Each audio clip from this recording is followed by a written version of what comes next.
Hello दोस्तों, refix India के YouTube channel पे आपका फिर से स्वागत है। दोस्तों, आज की वीडियो में मैं आपको दिखाता हूँ किस तरीके से हम सैमसंग की सप्लाई को कैसे रिपेयर करते हैं। तो आप यहाँ पे देख सकते हैं मेरे पास एक सैमसंग की जो 40 इंची की पावर सप्लाई है। देखने में काफ़ी हैवी है। यहाँ पे आप देख सकते हैं काफ़ी हैवी पावर सप्लाई है। और इसको रिपेयर करने के लिए दोस्तों हमारे को पावर सप्लाई का कंप्लीट ज्ञान होना जरूरी है। कई लोग क्या करते हैं कि पावर सप्लाई को रिपेयर करने की बजाय उसको चेंज करते हैं। पावर सप्लाई प्रॉपर तरीके से रिपेयर हो सकती है अगर आपको अच्छी तरीके से ज्ञान है तो। अगर आप भी एलसीडी एलईडी टीवी रिपेयर की काम करते हैं, कहीं पे आपको प्रॉब्लम आती है तो आप अपने आप को अपग्रेड कर सकते हैं। हमारे आके ट्रेनिंग ले सकते हैं, जो कि आपको पूरा वर्कशॉप हम ट्रेनिंग देते हैं। तो चलिए स्टार्ट करते हैं इस पावर सप्लाई को हम कैसे रिपेयर करते हैं। तो दोस्तों, इसकी जो कंडीशन है सबसे पहले मैं आपको दिखा देता हूँ क्या कंडीशन है। ये मैंने पावर सप्लाई लगाई और पावर सप्लाई लगाने के बाद यहाँ पे आप ये देख सकते हैं जो इसकी इंडिकेटर लाइट है वो ब्लिंक कर रही है। यानी कि हमारा जो ये सेट है ये प्रॉपर तरीके से ऑन नहीं हो रहा है, यानी कि ये रीस्टार्ट कर रहा है। जैसे ये ऑन होने की कोशिश करता है ये रीस्टार्ट कर जाता है। तो दोस्तों, ये जो प्रॉब्लम है ये हमारे मदरबोर्ड से भी आती है, पावर सप्लाई से भी ये प्रॉब्लम देखने को हमारे को मिलती है। तो अभी जो ये है मैंने डायग्नोस करा है कि ये जो प्रॉब्लम है ये मेरे पावर सप्लाई से रिलेटेड ये प्रॉब्लम है, पावर सप्लाई के अंदर ही प्रॉब्लम है। तो मैं इसको कैसे रिपेयर करूंगा इस वीडियो के अंदर मैं आपको दिखाता हूँ। तो चलिए सबसे पहले हम इसकी सप्लाइयाँ चेक कर लेते हैं कि इसकी सप्लाइयाँ किस तरीके से काम करती है। यहाँ पे आप ये देखेंगे तो ये हमारे को इनपुट सप्लाई जो 240 वोल्ट के अराउंड हमारे को जो वोल्टेज मिलता है वो क्या हमारे को मिल रहा है या नहीं मिल रहा है। तो यहाँ पे अगर हम देखते हैं तो हमारे को ये देख सकते हैं वोल्टेज हमारा 252 वोल्टेज प्रॉपर तरीके से आ रहा है। अब दोस्तों, ये जो सप्लाई है ये हमारी जा रही है सीधी आगे। अगर आप ट्रैक में देखेंगे तो ये सप्लाई ओके है। और यहाँ से अगर हम सप्लाई देखते हैं तो यहाँ तक बिल्कुल ओके सप्लाई जा रही है। और यहाँ से सप्लाई देखते हैं तो हमारे जो ब्रिज रेक्टिफायर के अंदर वोल्टेज जाना चाहिए जो कि हमारा 250 वोल्ट जो है यहाँ पे आपको देख सकते हैं नहीं मिल रहा है। यानी कि यहाँ तक तो बिल्कुल परफेक्ट तरीके से ओके है 250 वोल्ट, लेकिन यहाँ पे आपको इनपुट यानी कि ब्रिज रेक्टिफायर है, जैसे कि आप यहाँ पे देख सकते हैं ब्रिज यहाँ पे बना हुआ है। तो ब्रिज रेक्टिफायर की जो इनपुट वोल्टेज हमारे को नहीं मिल रही है। तो दोस्तों, ऐसे में क्या होता है कि हम फ्यूज चेक करते हैं, फ्यूज भी ओके निकलता है और अलग अलग सारे कंपोनेंट हम चेक करते हैं, कंपोनेंट हमारे सारे निकलते हैं, ओके निकलते हैं। लेकिन ये क्या प्रॉब्लम आ रही है कि यहाँ तक तो सप्लाई हमारी ओके मिल रही है, लेकिन आगे जो यहाँ से जो ट्रैक जा रहा है, ये ट्रैक देख सकते हैं, ये जो ट्रैक जा रहा है इस ट्रैक से आगे सप्लाई हमारे को नहीं मिल रही है। तो दोस्तों, यहाँ से आगे ट्रैक से वोल्टेज ना जाने की वजह क्या होती है कि यहाँ पे आप ये देख रहे हैं कुछ 2 पॉइंट यहाँ पे और 2 पॉइंट यहाँ पर है। यानी कि ये हमारी एक रिले लगी हुई है। यानी कि दोस्तों, ये पावर सप्लाई के अंदर रिले लगी हुई है। जैसे कि मैं आपको दिखा देता हूँ कि ये जो रिले है वो कितने वोल्ट की है। यहाँ पे आप ये देख सकते हैं रिले के ऊपर मेंशन होता है कि कितने वोल्ट की रिले है। तो ये 5 वोल्ट की रिले है जो कि ये 250 वोल्ट आगे पास करने का काम करती है। यानी कि जब हम इसको 5 वोल्ट देंगे तो ये 250 वोल्ट 250 वोल्ट एसी करंट को आगे ये पास करती है। तो दोस्तों, जब तक ये वोल्टेज आगे पास नहीं होगी तब तक हमारा ये काम प्रॉपर तरीके से पावर सप्लाई नहीं करेगी, जिससे कि हमारा कंडीशन क्या रहेगा, सेट रीस्टार्ट होता रहेगा, बार बार रीस्टार्ट होता रहेगा। जैसे कि आप यहाँ पे देख रहे हैं अभी ये रीस्टार्ट हो रहा है। तो चलिए अभी हम देखते हैं कि ये जो प्रॉब्लम आ रही है किस वजह से आ रही है। तो यहाँ पे आप ये देख रहे हैं कि ये जो 2 पॉइंट है ये दोनों पॉइंट यानी कि जब हमारी रिले ऑन होती है तो ये वोल्टेज यहाँ से दूसरी जगह शिफ्ट करती है, यानी कि रिले आगे की तरफ पास करती है। जब भी हमारा ये वोल्टेज ब्रिज रेक्टिफायर में जाता है और ब्रिज रेक्टिफायर अपना काम करना शुरू करता है, तभी हमारी पावर सप्लाई में सारी अदर वोल्टेज बनना स्टार्ट होती है। तो अभी तो ऐसा हो नहीं रहा है।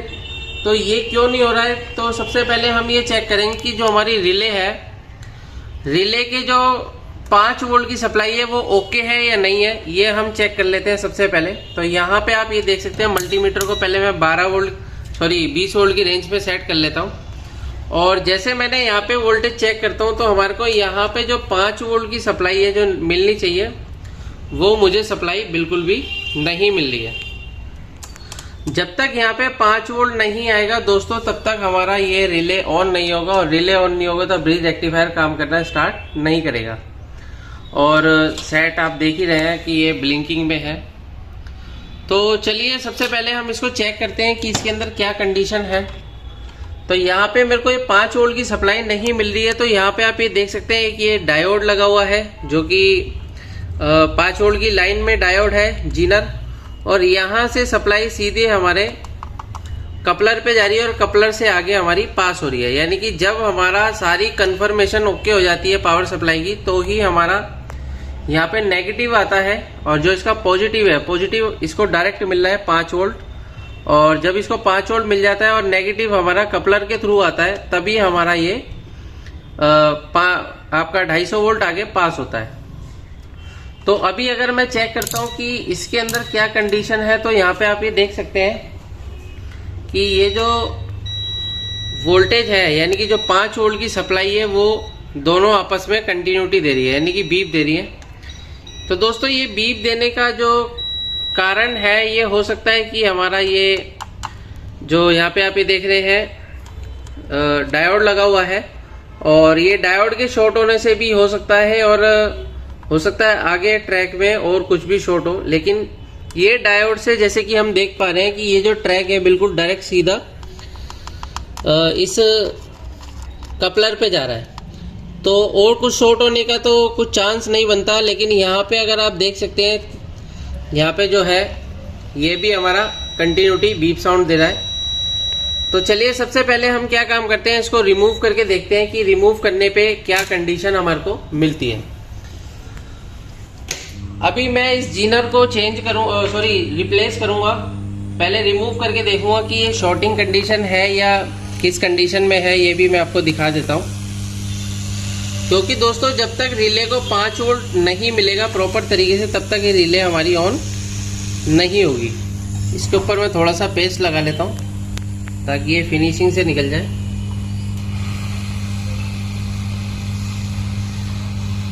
ये देखिए, उसके बाद इसको हम चेक करेंगे कि क्या कंडीशन है। तो यहाँ पे आप ये देख सकते हैं, यहाँ पे इसके अंदर अभी शॉर्टिंग है, यानी कि ये जो डायोड है ये शॉर्टिंग कंडीशन में है। और यहाँ पे भी देख लेते हैं, यहाँ पे देख सकते हैं आप, अभी यहाँ पे पहले कंटिन्यूटी आ रही थी और यहाँ पे अभी शॉर्टिंग बिल्कुल खत्म हो चुकी है। तो दोस्तों यहाँ पे क्या है, ये जो डायोड है ये हमारे को कंटिन्यूटी शो कर रहा है, इसका मतलब ये डायोड शॉर्ट हो चुका है। तो इसकी जगह दोस्तों हम दूसरा डायोड का यूज कर सकते हैं, किसी भी पावर सप्लाई के अंदर से आप निकाल के यहाँ पे डायोड लगा सकते हैं। बाकी ये जो डायोड है यहाँ पे ये जीनर डायोड है। तो जीनर डायोड क्या काम करता है, ये एक एज ए सेफ्टी के लिए लगा होता है। अगर आप नहीं भी लगाएंगे तो कोई दिक्कत नहीं है, लेकिन फिर भी हम यहाँ पे डायोड को लगा देते हैं। तो डायोड को लगाने के लिए हमारे पास स्क्रैप बोर्ड होना जरूरी है, जो कि स्क्रैप बोर्ड से ही हम सारे काम आसानी से कर सकते हैं। तो चलिए हम सबसे पहले डायोड को रिमूव कर लेते हैं यहाँ पे। तो यहाँ पे आप ये देख सकते हैं डायोड यहाँ पे है, कई सारे हैं, ये भी डायोड है, ये भी डायोड है, ये भी डायोड है। तो एक डायोड हम निकाल लेते हैं इसका।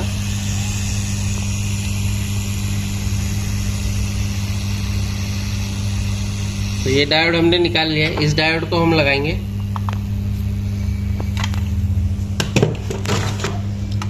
आफ्टर डायोड हम चेक करेंगे कि क्या कंडीशन रहने वाली है। तो ये मैं यहाँ पे लगा लेता हूँ।